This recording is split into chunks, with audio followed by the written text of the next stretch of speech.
জামাই নিজ হাতে সব কিছু আজকে বাজার করলো, কার জন্য স্পেশাল, কে আসবে এবং কি কি কিনলো, আর তার সাথে আজকে আমি কি কি রান্না করলাম, সেই সব কিছুই থাকছে আজকের এই ব্লগে। আর অবশ্যই ফুল ব্লগটিতে দেখলেই দেখতে পাবেন যে কেন আমার বাবা মা এবং বাকি সবাই আজকে আমাদের বাসায় এলো এবং কে কে এলো। সো ফুল ব্লগটি দেখতে থাকুন। আশা করছি সবাই অনেক বেশি ভালো আছেন। আমিও আলহামদুলিল্লাহ আপনাদের দোয়ায় অনেক ভালো আছি। সো ফুল ব্লগটি না টেনে দেখার জন্য অনুরোধ জানাচ্ছি। আর ভিডিওটি ভালো লাগলে অবশ্যই লাইক করে দিবেন ভিডিওটিতে এবং আমার পেজটিকেও লাইক ফলো করে রাখবেন। সো দেশি মুরগি কেনার জন্য আমাদের বাসার আশেপাশে বাজার মানেই স্বপ্ন। আর হচ্ছে এখানে কয়েকটাই এরকম ডিপার্টমেন্টাল স্টোর আছে যেখানে এক ছাদের নিচেই আমরা সব কিছুই পেয়ে যাই। এমনিতে কাঁচা বাজার আমাদের এরিয়াতে যাওয়ার জন্য একটু দূরে, আমাদের আশেপাশে তেমন লোকাল কোনো কাঁচা বাজার নেই, তাই আমরা ম্যাক্সিমাম টাইম স্বপ্ন থেকেই বাজারটা প্রেফার করি। আর স্বপ্নে দেখা যায় একটু সকালে বা আর্লি মর্নিংয়ে গেলে সব কিছুই ফ্রেশ এবং টাটকা টাটকা জিনিস পাওয়া যায়।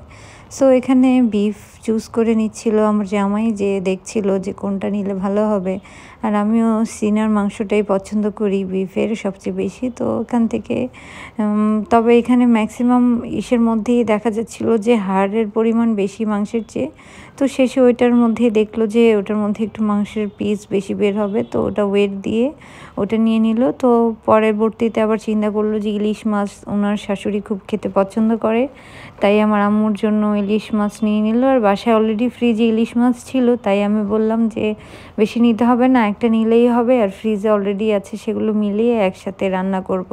সেখানে আরও কিছু মাছের আইটেম ছিল, সেগুলো আমি দেখছিলাম যে কী কী, এখানে সি ফুডও অনেক টাইপের মানে সি ফিশ উঠে।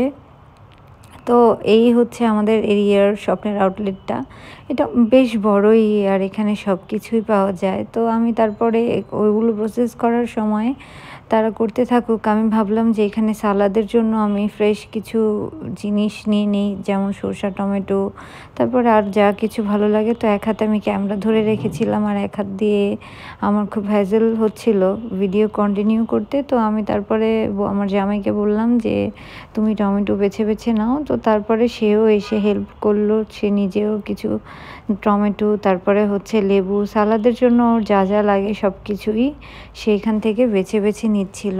আর তারপরে হঠাৎ করেই আমার চোখে পড়লো যে সেখানে ফ্রেশ মটরশুঁটি উঠেছে। তো এই সিজনে আমার চোখে এটাই ফার্স্ট টাইম মনে হলো যে মটরশুঁটি উঠেছে, তাই ভাবলাম যে এখান থেকে মটরশুঁটিটাও নিয়ে নিই। আমার কাছে পোলাওয়ের সাথে মটরশুঁটির কম্বিনেশন বেশ ভালো লাগে। আর মটরশুঁটি যেহেতু একটা আমাদের উইন্টার সিজনাল একটা হচ্ছে সবজি, তাই আমাদের সবারই বেশ পছন্দ, ছোট থেকে বড় সবাই মটরশুঁটি পছন্দ করে। সো এখানে দেখা যাচ্ছিল যে মিট এবং আরও যা যা আমরা মুরগি নিয়েছিলাম, তারপরে হচ্ছে ফিশ, এগুলো সব কিছুই প্রসেস করা কমপ্লিট হয়ে গিয়েছিল। তো এগুলো সে সব কিছুই তার নিজের হাতে একে একে করে রিসিভ করে নিচ্ছিল। আর অন্যদিকে আমি ট্রাই করছিলাম যে আর কি মিসিং আছে বাসার মধ্যে এই সময়ে, যে জিনিসটা এখন ইম্পর্টেন্ট বা আমার রান্নার জন্য প্রয়োজন। তো আমি সেগুলো সব কিছুই দেখে মনে করে নেওয়ার চেষ্টা করছিলাম। আর এইদিকে অলমোস্ট আমাদের শপিং শেষ। তো ও বিল দিয়ে আমাকে লিফটের মধ্যে তুলে দিল বাজার দিয়ে, কারণ এখন তার অফিসের ডিউটি করতে হবে, অফিসে যেতে হবে। এর মধ্যেই অনেক লেট হয়ে গিয়েছে। তো আর পাশের দোকান থেকেও আরও কিছু বাজার আমাদের বাসায় এসে দিয়ে গিয়েছে। আর মা এখানে সব কিছু আনপ্যাকিং করছিল। ঝাল ঝাল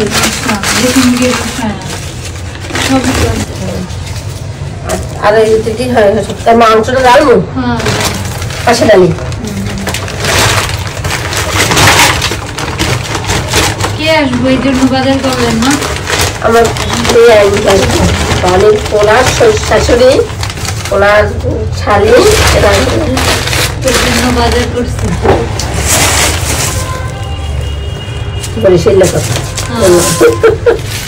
ফ্রিজে সব কিছু থাকা অবস্থাতেও আজকে সব কিছু টাটকা বাজার করার রিজনটা মূলত হচ্ছে আমার আম্মু আর আমার বোন আজকে বাসায় আসছে, আর একটা স্পেশাল ওকেশনের জন্যই তারা আসছে। আর সেটা কি, ওটা অবশ্যই নেক্সট ব্লগের জন্য আপনাদের ওয়েট করতে হবে। আর নেক্সট ব্লগেই সেটা আমি হচ্ছে বলবো আপনাদের কাছে যে তারা কেন আজকে আমাদের বাসায় আসছে, আর তারা মূলত 1-2 দিন আমার এখানে থাকবেও।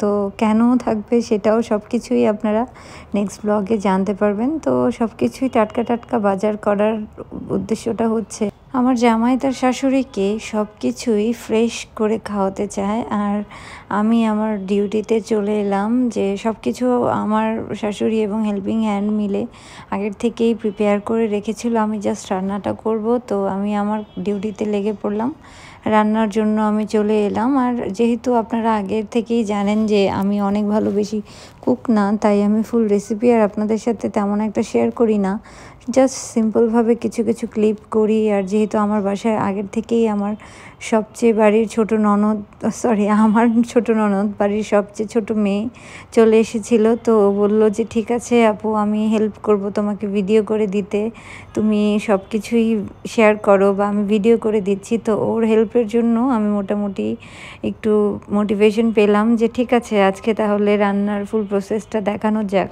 তো আমি ভাবলাম যে সব ভিডিও তো মানে সব রেসিপি তো আর শেয়ার একদিনে করা সম্ভব না, আর যদি আমি সেটা করি তাহলে ভিডিও অনেক লং হয়ে যাবে আর তারপরে আপনারা বোরিং ফিল করবেন।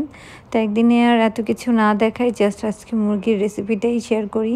আর এটা দেশি মুরগি ছিল, তো এর জন্য আমি পেঁয়াজটা আগে হালকা ব্রাউন করে ভেজে নিলাম, তারপরে মুরগিটা অ্যাড করলাম। কারণ মুরগি তো সাধারণত যেহেতু এটা সাইজে ছোট, তাড়াতাড়ি গলে যাবে। আর আমি একটু ভালো করে মাংস বা যে কোনো কিছুই রান্না করলে মাংস আর মুরগির ক্ষেত্রে অনেক বেশি কষাই, তো কষানোর উপরেই আসলে ডিপেন্ড করে যে রান্নাটা কতটা টেস্ট হবে।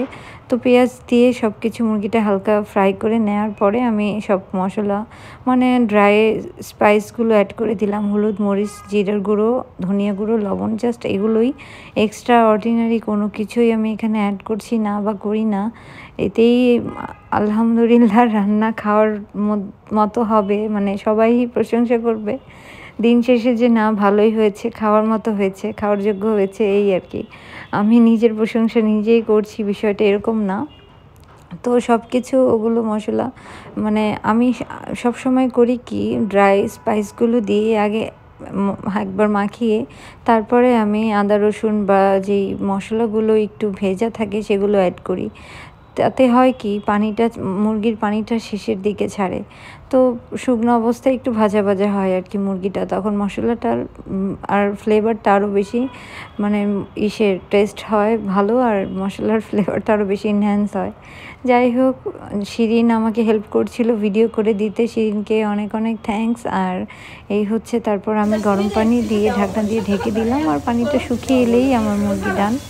আর আজকে আমি মুরগির ঝাল ফ্রাই, যেহেতু এটা শুকনো শুকনোই থাকবে, রোস্টের মতোই, জাস্ট এটা হচ্ছে রোস্ট হয় সাদা, আর এটা একটু মানে ঝাল হবে এই। তারপরে আমি পাশের চুলায় বিফটা চড়িয়ে দিব, এর জন্য বিফ ধুয়ে নিলাম। আর মুরগি আমার ডান, আমি উপর দিয়ে জাস্ট জিরার ফাঁকি দিয়ে দিলাম। আর এর মধ্যে আমার গরুটাও কষানো হয়ে গিয়েছে, গরুর মধ্যে থেকে পানি বের হয়েছে। আমি এখানে এখন পর্যন্ত কোনো এক্সট্রা পানি অ্যাড করিনি। এখন আমি এখানে আলুগুলো দিয়ে দিব। একটা যেহেতু শুকনা তরকারি আমি রেখেছি, তাই ভাবলাম যে গরুটা আমি আলু দিয়ে একটু ঝোল ঝোল করব, তাই পানি দিয়ে দিলাম। গরম পানি ইউজ করেছি যেন তাড়াতাড়ি আলু থেকে নিয়ে সব কিছু গলে যায়।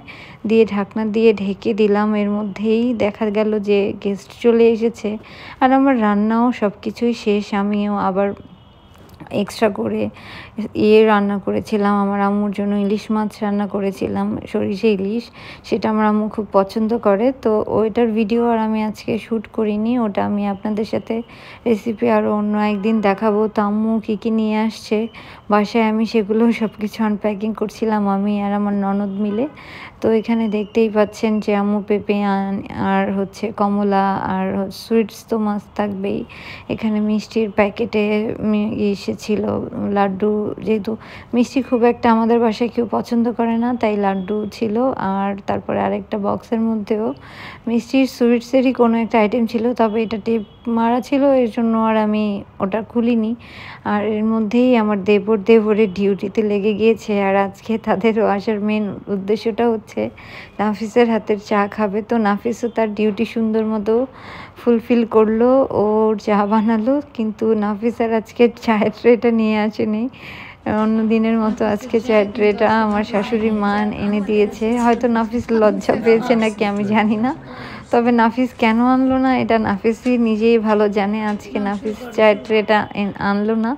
যাই হোক, সন্ধ্যার চা নাস্তা করে আমরা আড্ডা দিয়ে রাতের খাবারের দিকে চলে আসলাম। এই হচ্ছে আমার রান্না বান্না, আপনারা দেখতেই পেলেন যে মটরশুঁটি দিয়ে পোলাও, সাথে রাইস ছিল, প্লাস আমি গরু বিফ, তারপরে মুরগি, এই সব কিছুই, মানে বেশি আইটেম করিনি, কারণ দেখা যায় যে বেশি আইটেম করলে খাওয়া হয় না। আর এমনিতেও আমরা মানে খুব লিমিটেড খাই, এরকম না যে অনেক বেশি খাই, অনেকেই অনেক খেতে পারে, বাট আমরা খুব একটা বেশি খেতে পারি না, তাই অনেক মানে সিম্পলের মধ্যেই রেখেছি সব কিছু। অবশ্য পরে আবার শিরিন সালাদটা করেছে, ও আবার সালাদের এক্সপার্ট, ও খুব সুন্দর সালাদ করতে পারে, যে আপনারা দেখতেই পাচ্ছেন যে পরে আবার টেবিলে সালাদটা অ্যাড হওয়ার পর খুব সুন্দর লাগছিল। তো আম্মু ইতিমধ্যেই বসে পড়েছে, কারণ কথাবার্তা গল্প আড্ডা দিতে অনেক লেট হয়ে গিয়েছে। পরের দিন নেক্সট ডে আমাদের আরেকটা স্পেশাল প্ল্যান আছে, যার জন্যই তাদের আজকে এখানে আসা। তো বেশি লেট করা যাবে না, আমাদের সবারই তাড়াতাড়ি ঘুমাতে হবে। যদিও আমরা অনেক রাত জাগি, অনেক রাত করে ঘুমাই। তো আম্মুর পাশেই পড়ে আবার আমার শাশুড়ি মা বসে পড়লো, দুই বিয়াইন একসাথে বসছে। তো সবাই একসাথে বসে আজকে আমাদের হচ্ছে ডিনারটা সারলাম। তো এই হলো আমার আজকের ব্লগ। আর কালকে আমরা কোথায় যাই বা কী করি সেই সব কিছুই স্পেশাল ব্লগটা কালকে আপনারা দেখবেন অবশ্যই। আমি আপনাদেরকে আগের থেকেই ওয়েলকাম জানিয়ে রাখলাম। আর আজকের ভিডিওটি কেমন লেগেছে আর কেমন হয়েছে অবশ্যই কমেন্ট করে জানাবেন। আর ফুল ভিডিওটি দেখার জন্য আপনাকে অনেক অনেক ধন্যবাদ। আর অবশ্যই ভিডিওটি ভালো লাগলে পেজটিতে লাইক, কমেন্ট, শেয়ার এবং অবশ্যই ইউটিউবে হলে ইউটিউব চ্যানেলটি সাবস্ক্রাইব